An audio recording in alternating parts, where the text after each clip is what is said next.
না, এটাই তো টেস্ট ক্রিকেটের সৌন্দর্য। আমার মনে হয় যে আম ছোট দল, বড় দল বলে আসলে কিছু নাই। ওরা খুবই ভালো ক্রিকেট খেলেছে, এটা মানতেই হবে। এরকম একটা ডে 5 এর মতো উইকেটে এসে যেভাবে ওরা চ্যালেঞ্জটা আমাদের দিয়েছে, অবশ্যই ওদেরকে এই ক্রেডিটটা দিতে হবে। বাট পাশাপাশি আমি বলব যে আমাদের বোলাররা যেভাবে বল করেছে ওই ধৈর্যটা নিয়ে, এটাও আসলে ক্রেডিট দেওয়ার মতো। স্পেশালি তাইজুল, মিরাজ, মুরাদ, খালেদ এবং এবাদত সবাই যেভাবে দায়িত্ব নিয়ে বোলিং করেছে এটা আসলে ক্রেডিট দেওয়ার মতো। পরিষ্কার তো এর আগে করলাম। ক্যাপ্টেন্সি আ পেলাম। ভাইস ক্যাপ্টেন এর বিষয়টা ক্রিকেট বোর্ড এগেইন ডিসিশন নিয়েছে। আম কথা হয়েছিল টুকটাক। আম বাট যেটা আমি এর আগেও বলেছিলাম যে আমি ইন্ডিভিজুয়াল নাজমুল হোসেন শান্তর থেকে দলটা বড়। সো দলের কথা চিন্তা করে আবার এই জায়গায় ফেরত এসেছি। সো আমি চেষ্টা করব যে আমার যে দায়িত্বটা আছে আমি ঠিকমতো যেন পালন করতে। খুবই ডিফিকাল্ট এটা। বাট প্রফেশনাল ক্রিকেটার হিসেবে আসলে কিছু করার নাই। যেটা আমরা সবসময় করে থাকি বা আমি অ্যাজ এ ক্যাপ্টেন হিসেবে যে জিনিসটা করতে চাই, কমিউনিকেশনটা যেন সবার সাথে সবার থাকে। ইন্ডিভিজুয়াল যে প্র্যাকটিস সেশনগুলো আমাদের হয়, ওইগুলো যেন পারপাসফুলি আমরা করতে পারি। যদি এর ভেতরে কোনো 4 ডে ম্যাচ খেলার সুযোগ পাই বিফোর পাকিস্তান সিরিজ, এটা হলে তো আরো খুবই ভালো হবে। আমি জানি না আসলে আ ওই সুযোগটা হবে কিনা আ সামনে যদি বিপিএল হয় সেক্ষেত্রে। বাট আমার মনে হয় যে, যে প্র্যাকটিস সেশনগুলো থাকবে ইন্ডিভিজুয়ালি ওই প্র্যাকটিস সেশনগুলো যেন পারপাসফুলি আমরা করি। আমাদের কি চ্যালেঞ্জেস থাকবে এবং প্রত্যেকটা প্লেয়ার একেকটা প্লেয়ারের সাথে যেন কমিউনিকেশনটা ঠিকমতো রাখে। কার কোন জায়গায় ল্যাকিংস আছে, কার কোন জায়গায় ইমপ্রুভমেন্টের প্রয়োজন আছে। এই বিষয়গুলো নিয়ে যদি আমরা প্লেয়াররা ডিসকাস করতে থাকি তাহলে মনে হয় যে আ একটু তুলনামূলকভাবে আ চ্যালেঞ্জটা কম থাকবে। প্রথমত মিরপুরের উইকেট যেরকম দেখা যায় ওর থেকে অনেক বেটার বিহেভ করছে। আপনি যদি স্পেশালি বাউন্সটা দেখেন একদমই ট্রু বাউন্স ছিল এবং ইভেন আজকেও। প্রত্যেকটা উইকেট নিতেই কষ্ট হয়েছে। শেখার তো শেষ নেই। আমার মনে হয় যেভাবে কার্টিস ক্যাম্পার ব্যাটিং করেছে, এতগুলো বল ফেস করেছে, এই এই জিনিসগুলো আসলে বোঝা যায় যে আসলে কতটুকু ডেডিকেটেড, কতটুকু কমিটমেন্ট নিয়ে ব্যাটিং করেছে তারা। আমরাও করেছি। আমরা অতীতেও করেছি। এই সিরিজেও বেশ কিছু ইনিংস ছিল যেখানে আমরা ওই চ্যালেঞ্জটা ভালোভাবে অ্যাকসেপ্ট করেছি। সো এরকম সিচুয়েশন যদি আমাদেরও আসে ওই ইনটেনশনটা দেখানো যে আমরা আসলে দলের জন্য ওইভাবে ব্যাটিং করাটা, এই জিনিসগুলো আমি আশা করব অতীতে করেছি এটা যেন ভবিষ্যতে আমরা করতে পারি। আমার কাছে মনে হয় যে এই সিরিজ শুরু হওয়ার আগে আমরা যখন প্ল্যান করি, টিম মিটিং করি তখন এই বিষয়টা নিয়ে আমরা কথা বলেছি যে আসলে আমরা কতগুলো ১০০ করতে পারি অ্যাজ এ টিম হিসেবে। ইন্ডিভিজুয়ালি তো করবোই বাট টিম হিসেবে আমাদের প্রত্যেকটা সিরিজে বা প্রত্যেকটা ইনিংসে কতগুলো ১০০ হচ্ছে এবং ১০০ টা শুধু ১০০ তেই যেন থেমে না যায়। আপনি যেটা বললেন যে ১৫০, ১৬০, ৭০, ২০০ এরকম যেন হয়। সো পজিটিভ দিক হলো ৪ টা ১০০ হয়েছে। নেগেটিভ দিক আমি বলব যে ১০০ গুলো আরো বড় হতে পারত। এখান থেকে যদি ২ টা ডাবল 100 হইতো তাহলে এটা আরো ভালো হতো। ৫০ গুলা যদি ১০০ হতো তাহলে আরো ভালো হতো। আমাদের সুযোগ ছিল। আমরা করতে পারিনি। সবাই চেষ্টা করেছে।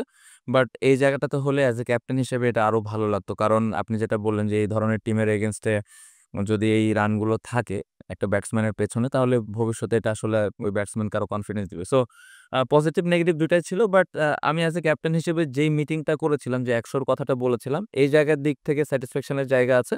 বাট আমি আশা করব ভবিষ্যতে এই রানগুলা যেন ১০০, ১৫০, ২০০ এরকম হয়।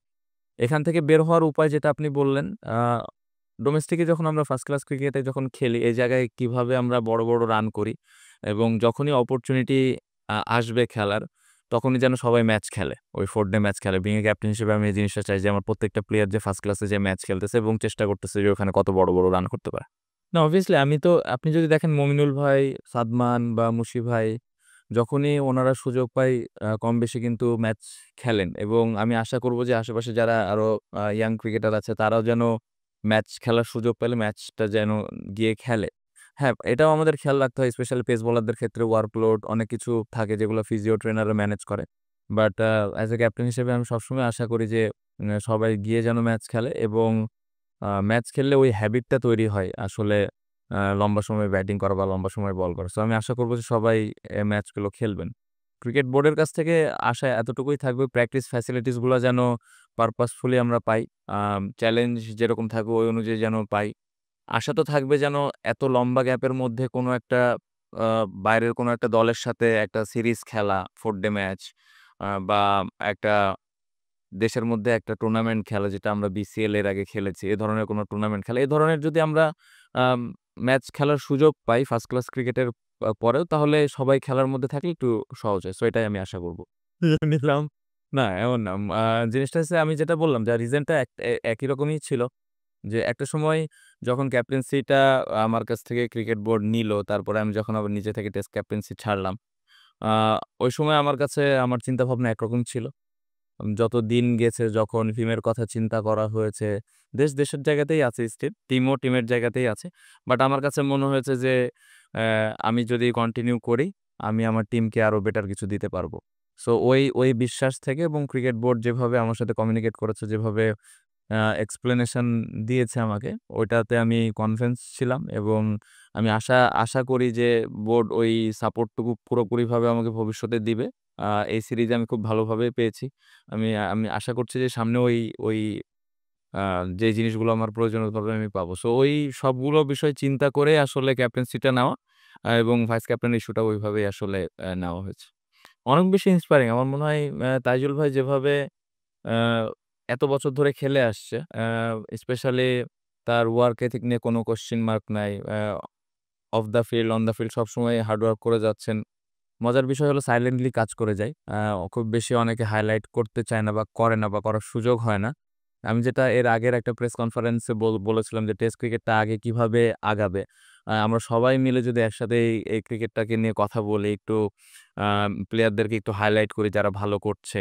এই জিনিসগুলা নিয়ে যখন কথাবার্তা হবে তখন এই টেস্ট ক্রিকেটটা উপরের দিকে যাবে। বাট প্রথমত তো আমাদের আগে পারফর্ম করতে হবে। সো ইন্ডিভিজুয়ালি যদি তাইজুল ভাইয়ের কথা বলি, মুশফিক ভাইয়ের কথা বলি, আ তারা তো অনেক আ বড় আ অনেক কিছু অ্যাচিভ করতেছেন। ভবিষ্যতে হয়তো আরো করবেন। সো এই জিনিসগুলা নিয়ে যত বেশি আ কথাবার্তা হবে এগুলা মানুষের মধ্যে ছড়াবে এবং মানুষ এগুলো নিয়ে তখন চিন্তা করা শুরু করবে এবং ভাবতে শুরু করবে যে আসলে টেস্ট ক্রিকেটের গুরুত্বটা কতটুকু। সো আমি আশা করব যে আমাদের পারফর্ম করার পাশাপাশি আপনারাও এই বিষয়গুলো নিয়ে একটু মানুষের সামনে তুলে ধরবেন যে আসলে এটার গুরুত্ব কতটুকু।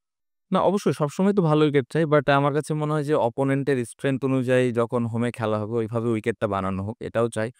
উইকেট আ প্র্যাকটিসে যেই উইকেটগুলো আমরা পাই সবসময় আশা করি যে ওই উইকেট গেলে সবসময় যেন ভালো হয়। স্পেশালি যখন আমরা বাইরে খেলতে চাই যে ধরনের চ্যালেঞ্জ থাকে ওই টাইপের উইকেট যদি এখানে পাওয়া যায় তাহলে ব্যাটসম্যানদের এবং বোলারদের স্কিলটা ইমপ্রুভ তাড়াতাড়ি হয়। আদারওয়াইজ ডিফিকাল্ট হয়ে যায় যখন বাইরের চ্যালেঞ্জগুলো আসে ওইগুলোর সাথে ম্যাচ করা। সো ম্যাচের কথা বলব যে ম্যাচে অপোনেন্টের স্ট্রেংথ অনুযায়ী আসলে উইকেটটা বানানো হয় এবং ওই অ্যাডভান্টেজটা নেওয়া উচিত আমি পার্সোনালি মনে করি। বাট আমি এটা বলব যে বাংলাদেশের যতগুলো উইকেট আছে বা প্র্যাকটিস ফ্যাসিলিটিস আছে সবগুলো উইকেট যদি ভালো হয়, ব্যাটিং ফ্রেন্ডলি বা বোলারদের স্পোর্টিং উইকেট হয় তাহলে আমার মনে হয় যে আমাদের স্কিলের অনেক ইমপ্রুভ হবে। সো অ্যাজ এ ক্রিকেটার আমি ওই জিনিসটাই আশা করি যে আমরা যে জায়গাগুলোতে প্র্যাকটিস করি ওই উইকেটগুলো অনেক স্পোর্টিং হবে। ভালো লাগছে। অবশ্যই ভালো লাগছে। আশা করিনি। honestly আমরাও আশা করিনি। আ বাট ৫ দিন গিয়েছে। আ কষ্ট করে আ এই ইনিংসে ১০ টা উইকেট নেওয়া লাগছে। এটাই আসলে টেস্ট ক্রিকেটের সৌন্দর্য এবং আমরা সবাই প্রত্যেকটা প্লেয়ার খুব এনজয় করেছি এই টেস্ট ম্যাচটা। না, আমার কাছে মনে হয় দেখেন আমি অ্যাজ এ ব্যাটসম্যান হিসেবে আমার রান করা এটাই কিন্তু একটা কাজ। আ এটা আমার টিমের জন্য রান করতেই হবে। বাড়তি প্রেশার আসলে কি? প্রেশার তো চোখে দেখা যায় না। আমার মনে হয় যে আ আমার কাজটা কি ওটাতে যদি ফোকাস করি, আমার আসলে দল আমার কাছ থেকে অ্যাজ এ ব্যাটসম্যান হিসেবে কি কাজ কি চাচ্ছে ওই জিনিসটাতে যদি এক্সাক্টলি আমরা ফোকাস করি, তাহলে আমার মনে হয় যে বাড়তি যে প্রেশার গুলো এগুলো আসবে না। ওই একটা বল নিয়ে যদি আমি চিন্তা করি যে আমার আসলে এই মুহূর্তে কি করা উচিত? ওইটা যদি করতে পারি তাহলে আমার মনে হয় যে বাড়তি যে প্রেশার আমি ক্যাপ্টেন না, আমি রান আগের ইনিংসে করেছি কি করি না এগুলো আসলে ম্যাটার করে না। সো আমি পার্সোনালি চিন্তা করি যে আসলে ওই মোমেন্টে ওই একটা বল আমি কিভাবে আ ভালোভাবে হ্যান্ডেল করতে পারি এবং রান করতে পারি ওটাই মেইন ফোকাস থাকে। আ বাট আ যেটা নিয়ে অনেক কথা হচ্ছে হয়তো আমি ক্যাপ্টেন হিসেবে অনেক রান করছি, এই করছি। বাট স্টিল আমার কাছে মনে হয় যে এটা এনাফ না। আমার এবিলিটি অনুযায়ী আমি মনে করি যে এর থেকেও আমি বড় ইনিংস খেলার মতো অ্যাবিলিটি আমি রাখি। সো আমি চেষ্টা করছি যে এই জায়গাগুলো ইমপ্রুভ করে আরো কিভাবে আমি অ্যাজ এ ব্যাটসম্যান হিসেবে কন্ট্রিবিউট করতে পারি। ক্যাপ্টেন বিষয়টা আমি সাইডে রেখে দিই। যদি আমি অ্যাজ এ ব্যাটসম্যান হিসেবে কথা বলি ক্যাপ্টেন বিষয়টা সাইডে থাক।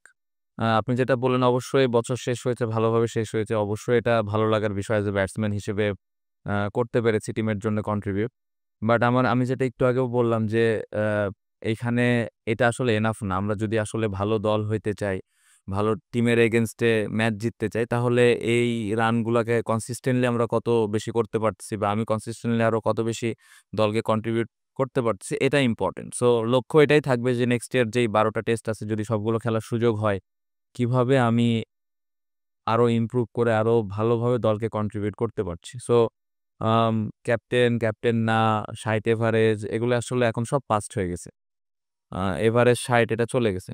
নেক্সট ম্যাচে আমি কি করতে পারি এটা ইম্পোর্টেন্ট এবং আমি চেষ্টা করব যে নেক্সট ইয়ার যে ১২ টা টেস্ট আছে এখানে আরো ভালোভাবে কন্ট্রিবিউট করার। না, এটা খুবই ভালো হয়েছে। আমরা honestly কখনো এই বিষয়টা নিয়ে আলাপই করি নাই বা ভাবিও নাই যে আমরা ১০০ টেস্ট খেলতে পারি। বাট যে মোমেন্টে মুশফিক ভাই এটা অ্যাচিভ করে ফেলছে তারপর থেকে কিন্তু দেখা যাচ্ছে সবাই আমরা এই বিষয়টা নিয়ে কথা বলছি যে আমিও খেলতে চাই। কেউ হয়তো ১০ টেস্ট খেলতেছে, ও বলতেছে যে আমিও ১০০ টেস্ট খেলতে চাই। সো এটা একটা পজিটিভ দিক। আমাদের মধ্যে তো সবসময় কথা হয়, বাট আমার মনে হয় ৩৮-৩৯ টা টেস্ট হয়েছে। মিরাজের মনে হয় ৫০ টা প্লাস। অনেক দূর যাওয়া বাকি। এত লম্বা চিন্তা না করে একটা টেস্ট যদি আমরা খেলতে পারি, পারফর্ম করতে পারি, যদি কপালে থাকে, রিজিকে থাকে, ইনশাল্লাহ একদিন অ্যাচিভ করতে পারব। মার্কিং না করি, মার্কিং এর দিকে না যাই, বাট আগের থেকে ভালো হচ্ছে। But there are lot of areas we can still improve. Specially যদি আপনি আ উইকেটের কথা বলেন বা প্লেয়ারদের পারফরম্যান্সের কথা বলেন, আম ইন্ডিভিজুয়াল বড় রানের কথা বলেন, এই জায়গাগুলো যদি আমরা রেগুলার বেসিস ইমপ্রুভ করতে পারি তাহলে দেখতে ভালো লাগবে এবং অ্যাজ এ ক্যাপ্টেন হিসেবে আমার জন্য তখন চ্যালেঞ্জটা আরো বেশি থাকবে যে ফার্স্ট ক্লাস প্লেয়াররা আসলে ন্যাশনাল টিমে ঢোকার জন্য পুশ করছে। সো ওই চ্যালেঞ্জটা স্টিল কম আছে আমার কাছে মনে হয়। বাট সবার ইনটেনশন ভালো। আমি দেখি যে যারা 4th ডে খেলছেন বা স্পেশালি বেশ কিছু সিনিয়র ক্রিকেটার খেলছেন, নাঈম ভাই এখনো খেলছেন, মার্শাল আর্ট ভাই এখনো খেলছেন। আম ওনারা সানজামুল ভাই এখনো খেলছেন এবং আপনি যদি দেখেন লাস্ট ইনিংসেও মার্শাল ভাই ১০০ করেছে। নাঈম ভাইয়ের কিছুদিন আগে সম্ভবত ১১,০০০ রান হয়েছে। সো ডেডিকেশন লেভেল কিন্তু অনেক উপরে। সো যারা ইয়াং ক্রিকেটার ওখানে আছে তাদেরকে দেখেও অনেক কিছু শেখার আছে। সো আমি আশা করব যে তারা আম ওই সিনিয়র প্লেয়ারদের কাছ থেকে ওই জিনিসগুলো শিখবেন এবং সিনিয়র প্লেয়ারদেরকে আমি রিকোয়েস্ট করব যে ওই জুনিয়র প্লেয়ারদেরকে বা যারা ইয়াং ক্রিকেটার আসতেছে তাদেরকে ওই হেল্পটুকু করা। তাহলে আমাদের ফার্স্ট ক্লাস ক্রিকেটটাও ইমপ্রুভ হবে এবং ওইখান থেকে যে ক্রিকেটারগুলা ইন্টারন্যাশনাল টেস্ট ম্যাচ খেলতে আসবে, তাদের ওই চ্যালেঞ্জটা ফেস করতে তুলনামূলকভাবে একটু সহজ। মুশি ভাইয়ের সেলিব্রেশন তো ভেতরে বাইরে একই রকম, সবার সামনে এখন ওপেন। আমরা এনজয় করেছি। পুরা ম্যাচটা খুবই এনজয় করেছে। মুশি ভাই অনেক এনজয় করেছে। ভালো সময় গেছে। অনেকে মজা করছিল ভাই। আমি শুনছিলাম ড্রেসিং রুমে একটা পেস বোলার বলছিল যে, আমিও ১০০ টেস্ট খেলতে চাই। তো নরমালি একটা পেস বোলারের পক্ষে ১০০ টেস্ট খেলা আমাদের মতো দেশে এটা আসলে মুখ দিয়ে বলাটা অনেক সাহসের ব্যাপার। তো বলতেছিল তো এরকমও শুনলাম যে ১০০ টেস্ট খেলার পরে চিন্তা করে ১০০ উইকেট যেন আমরা নিতে পারি, সে চিন্তা করি অ্যাজ এ পেস বোলার হিসেবে। সো এরকম খুনসুটি তো হয়েছে, বাট ভালো সময় গেছে। না, মিরাজ তো অফ ফর্মে নাই ভাই। মানে এই কোয়েশ্চেনের কোনো যৌক্তিকতা আমি তো দেখলাম না। মিরাজ ফর্মেই আছে। আমার বেস্ট প্লেয়ার টিমের। সত্যি কথা। For more updates, subscribe to our YouTube channel and click on the bell icon.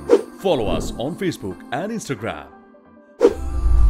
Download T-Sports app to enjoy exciting games and highlights. Visit tsports.com.